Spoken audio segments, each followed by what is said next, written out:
Hello, good evening, welcome along, as Micah would say. What's that thing you do when you welcome everyone in? None of that. How about that way? Not tonight, Kate. OK, well, welcome along, everybody. Good to have you with us. Kate Abdo, Thierry Henry, Jamie Carragher, Micah Richards.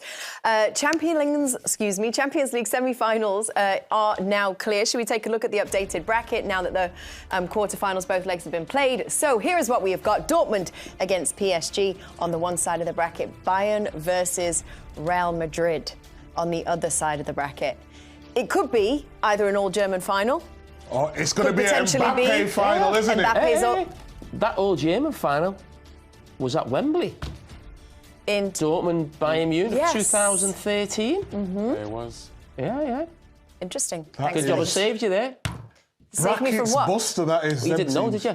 Didn't know what? That final was played before at Wembley. Nobody asked me the question. No, but you were the host. You were talking about an all-German final. A nice little bit of information for the viewers. I was about to continue my sentence, but then you rudely interrupted me, so I didn't get the chance to do that. Anyway, where are we? Thierry, how do you feel? Good. You do? Yeah. It's a bit of a sombre night for Premier League football, would you say? Arsenal out, Manchester City out? Yeah, but, you know, it's about winning it when you have Real Madrid on your way. Obviously, Man City managed to do it last year. The year before, on the way, Real Madrid beat every single team from the Premier League. So it is what it is. You know, I think for me, it's not so much of a Premier League thing or not. So as you can see, you have two German teams there, a French team and obviously a Spanish team. But yeah, I think at the end of the day, on the night, and I know Man City had the ball and they were pushing and this and that, but the way they played defensively, Real Madrid, is just astonishing. And I know, yes, they had one shot on target, that was the goal, but City don't have a lot, just that crossbar, and that was about it.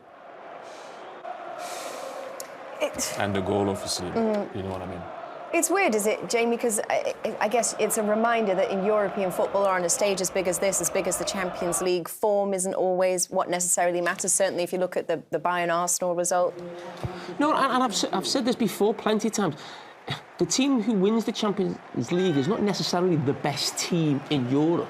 And I think Real Madrid, a few occasions, we'll see what they do this season. I think in the past, they've won. I think they beat Liverpool in the final we had a couple of years ago. They find a way to win. So I think they've played Manchester City now, I don't know if it's 3 times in 3 years or 3 times in 4 years. They've beaten them twice, and City have been the better team. But Real Madrid, there is something special about that club. They have a hold on the opposition, a mentality, a belief they are the best team in Europe. And they beat Manchester City here on a penalty shootout when the last shot was on target, was in the 12th minute of the game, the goal.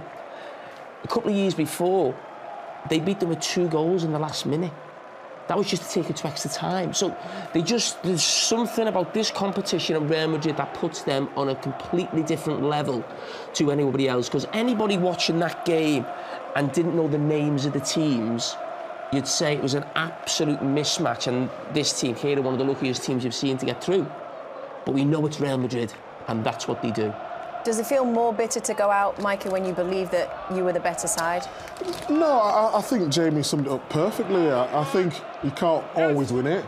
Man City, of course, were the dominant team, but it matters at the end, isn't it? That is the difference. It went to penalties. It's 50-50 on the night. Real Madrid got the win.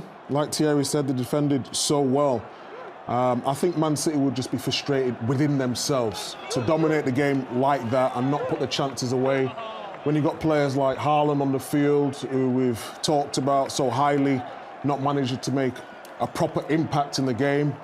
Foden at times isolated on that right, went into the middle, the second half, looked a lot better. Kevin De Bruyne got the goal as well. I thought Kyle Walker, as I mentioned before the game, did really well with Vinicius. But that man on his screen there, Bellingham, he didn't stop running all night. He is a proper talent. And there's no bitterness from me, you know, at the end of the day.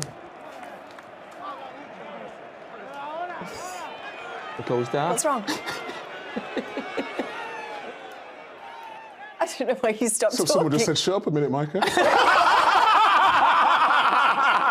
I didn't know. Yeah, I mean, Oh dear. Jude Bellingham, you're talking about him. He scored his penalty. Let's go through some of the key penalties that we saw really make a difference in this penalty shootout. Jude Bellingham, confident. Very confident. Thierry mentioned it. Which way he's going to go? He says closed, keeper's right. Bernardo Silva missed there. I thought he tried to Panenka it at the start, but it's just bravery from the goalkeeper, Jamie. Really interesting if that had been something, you know, they'd spoke about beforehand, but the goalkeeper, as we mentioned before, has got a great record from penalties. Now 10 saves, I think, from 26 penalties, so he's been the difference. But Ederson, fantastic, wasn't it? And then it finished with that man, Rudiger. Thierry, be confident? Well, you know what? It was the best penalty of all. If you hit the post and he goes in, there's no way the goalkeeper can take that. I don't know if he meant that, but you can't save that. So, you know, it was magnificent. And we're talking about the penalties, and we talked about Bellingham, and we all know that he is that glue to that team. He will link the midfield to the two strikers. But Carvajal, sorry, you took a yellow straight away in the game. You have to defend the whole night on Grealish. Then Jeremy Doku. What a game. This is why I always say, football, yes, and I love the way City plays. We cannot talk about that. It is outstanding. But there is something called defending. You can also control a game defending well. And Real Madrid, and I know people will say City was the best team. Defending is part of the game. They defended ever so well against City. They didn't give them a lot. So, as much as people can say City was the best team, you have to defend also in football, and they did that ever so well. So I think the best team, the team that defended well also, went through. What would you say about the performance of Andre Lunin in goal for Real Madrid? Saved two of the penalties, the Manchester City penalties. Not a keeper whose name we're hugely familiar with, I think, in terms of the way you have been in years gone by with Real Madrid keepers. He was probably third choice keeper. And you think Courtois, obviously, he's been out injured. Could argue the best goalkeeper in the world, sitting in the top 2 or 3. I'm not going to try and pronounce his name, but Ariza Balaga. Perfect. Is on loan from Chelsea. He's gone in there. He cost a huge fee. He's gone in there and he's replaced him. And I've just told you his record there: 10 saves and 26 penalties, and he was outstanding. Listen, let's not forget he made a big mistake in the first leg early on from Bernardo Silva's free kick. So the personality he showed as well to go away to City, you know, keep them in check, and then basically he'll be the hero now. He'll be all over the back pages in Spain.